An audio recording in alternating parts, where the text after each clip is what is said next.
Bonsoir. Pour l'instant, c'est celui-là. Tu regardes la caméra. D'accord, c'est bon, tout va, on est calé. Bon. Allez, Denis, j'imagine un bon point de prix à l'extérieur, mais des regrets quand même au vu de la première mi-temps. Vous pouviez tuer le match certainement en première période. Si je m'en réfère au visage des joueurs dans le vestiaire à la fin du match, et c'est ce que je leur ai dit, ils sont déçus par le résultat. Donc j'espère qu'on sera toujours déçus jusqu'à la fin de saison si à la fin du match il y a un match nul et qu'on a toujours cette volonté de gagner. Bon, je pense on aurait pu prendre d'autres buts dans ce match-là, mais je regrette celui qu'on a pris. Voilà, parce que je pense que c'est une situation qu'on peut éviter. Le joueur centre, il est au point de corner, le joueur qui marque, il est dans les 6 mètres. Donc, et pourtant, on était prévenu. Donc, malgré tout, je vous rejoins dans vos propos. En première période, il y a eu des choses vraiment intéressantes. Une période pendant laquelle, à mon sens, on aurait pu se donner un petit peu d'air en doublant la mise. Mais comme ça n'a pas été le cas, on n'était pas à la merci d'un retour de l'équipe Castelroussine qui nous a mis en difficulté sur pratiquement tous les coups de pied arrêtés, qui a eu des occasions. Donc je pense que le fait qu'ils mettent un but dans ce match-là, je le dis et je le répète, c'est pas illogique. Et puis la dernière frappe d'Hassan que Landry Bonnefoy sort alors que c'était un ballon pour flamber pour Landry. Voilà. Donc néanmoins notre série continue. C'était pas un match facile à négocier pour nous et bon, on répond toujours présent parce que je pense qu'on fait preuve d'un excellent état d'esprit.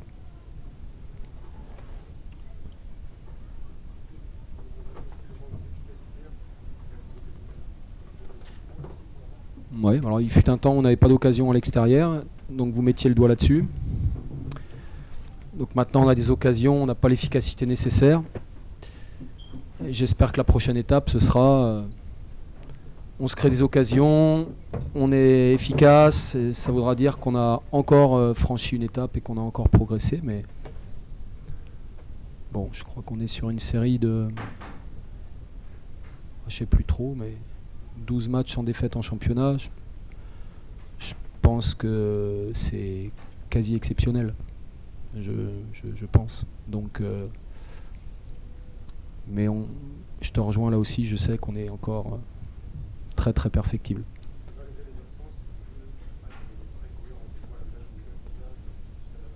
Parce que c'était un petit peu le défi, à savoir que c'est ce que j'ai dit au groupe à la causerie, c'est que on loue l'état d'esprit de ce groupe-là depuis un certain nombre de semaines. Et ça veut dire que ça se transmet également à ceux qui jouaient moins ou jouent moins. Et j'ai senti vraiment une dynamique positive, pas de complexe. Et la volonté de continuer à avancer. Donc effectivement, c'est... Et si ça transpire, tant mieux. Tant mieux.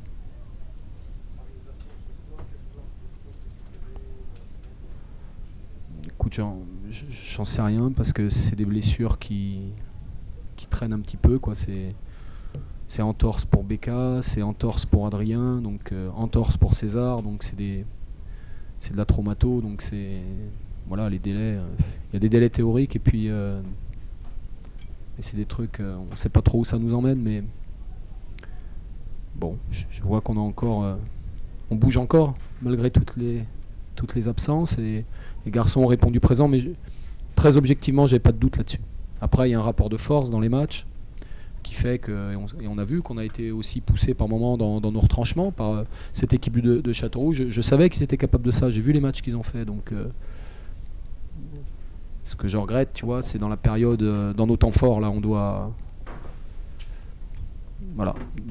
basculer un petit peu plus loin, mais bon. Comme ça. C'est bon, une question ? C'est bon. Bonsoir. Bien devant, hein. J'ai un souci de parler bien devant le micro. Voilà. Pascal, un partout face à Laval, ça avait mal débuté en première période, vous réagissez en deuxième mi-temps. Quel est votre sentiment sur ce point de prix face à Laval ? J'ai le sentiment qu'on a perdu 2 points parce que je pense qu'on a dominé quand même l'équipe de Laval. Je pense qu'on s'est créé beaucoup plus d'occasions qu'eux et des grosses occasions. Donc voilà. Puis, deuxième mi-temps, je crois qu'il n'y avait qu'une seule équipe, sur le terrain. On a joué sur une moitié de terrain. Et bon, voilà. On a perdu 2 points, mais c'est bien qu'on soit une nouvelle fois revenu au score aussi, bien sûr. Première mi-temps, ça a été compliqué. Un peu mieux que face à Tours ou alors ça a été encore difficile selon vous? Ça a été quand même beaucoup mieux que face à Tours. On s'est quand même créé de grosses situations de jeu, de grosses occasions. Donc c'était quand même nettement mieux que face à Tours. Donc j'espère qu'on est en progrès de ce côté-là. Et puis on a fait une deuxième mi-temps comme on a l'habitude de faire. On a poussé. Je pense qu'on est très justement récompensé, c'est le moins qu'on puisse dire. Et puis voilà, je pense qu'on aurait pu certainement mériter de l'emporter. Et Laval aussi pratiquement en fin de match, sans cette belle parade de Landry Bonnefoy. Oui, bien sûr, mais bon, ils ont le droit de tirer au but une fois dans le match.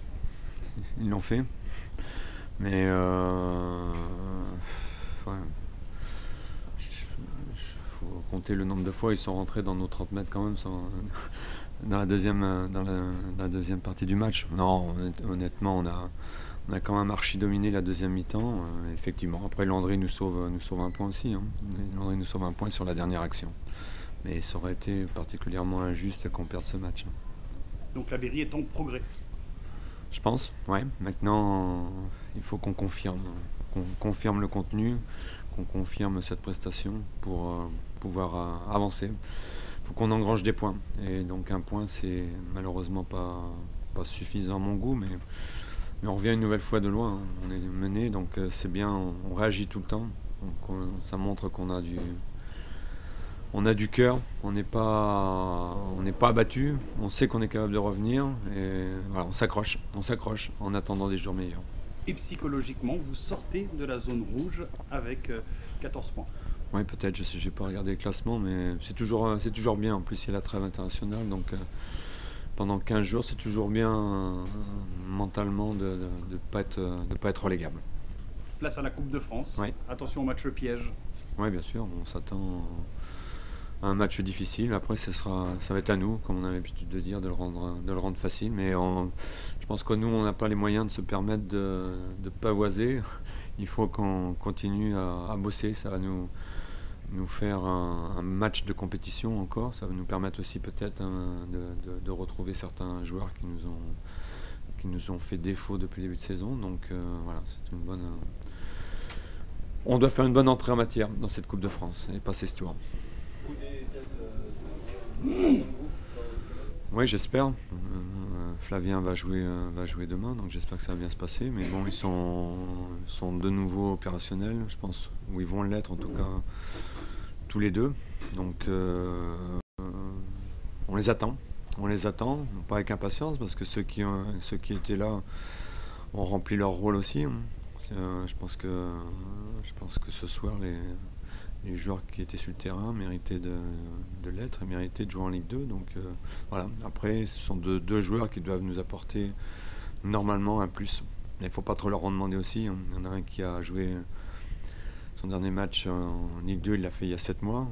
Donc, et puis Seb Roudet donc reprend juste. Donc faut pas non plus, c'est pas eux qui vont régler tous nos problèmes. Vous faites des petits pas en championnat, il y a un Ouais. qui arrive, il faut enchaîner par un break à l'extérieur pour donner enfin l'air. Ce serait bien. Je pense qu'on avait l'occasion sur ce match-là, je dis bien sur ce match-là parce que Gazélec est une bonne équipe, mais sur ce match-là, je pense qu'on aurait très bien pu l'emporter là-bas. On l'a pas fait, donc il ne faut pas qu'on laisse passer des opportunités. Donc on va voir. On va aller à Auxerre, plein d'ambition, comme d'habitude à l'extérieur, en essayant de jouer et grignoter des points. J'ai trouvé que moi, on a été toujours beaucoup plus présent au pressing dans ce match. Oui, bien sûr. C'est ce que tu leur as demandé. Enfin, ils ont répondu tout de suite à tes attentes. Je pense qu'on ne pouvait pas faire pire, hein, à ce niveau-là. Donc il y a un réel progrès. Non, bien sûr, je plaisante, mais bon, ça ne pouvait pas continuer comme ça. C'est pour ça, à la mi-temps, j'aurais dit, parce qu'on s'est quand même créé, eux ont eu l'occasion de faire le break, objectivement, mais on s'est créé quand même de grosses situations de but, nous aussi, parce qu'on n'avait pas les autres matchs. Encore une petite erreur qui. Ouais, on se parle pas, on est jeunes. on est jeune, je sais pas, on doit avoir 23 ans de moyenne d'âge, hein, 22, 23 ans. Hein. Dans l'axe, on a des joueurs qui ont 20 et 22 ans. Donc ça peut pas. Il faut qu'ils apprennent aussi à jouer ensemble. Il y a Fabien Boyer qui a le même âge aussi. Donc ils sont trois très jeunes joueurs. Ça ne peut qu'aller en s'améliorant, c'est clair. Mais on a besoin de vécu. Eux ont besoin de vécu, notamment pour une charnière centrale. Merci Pascal. Merci. Merci bien.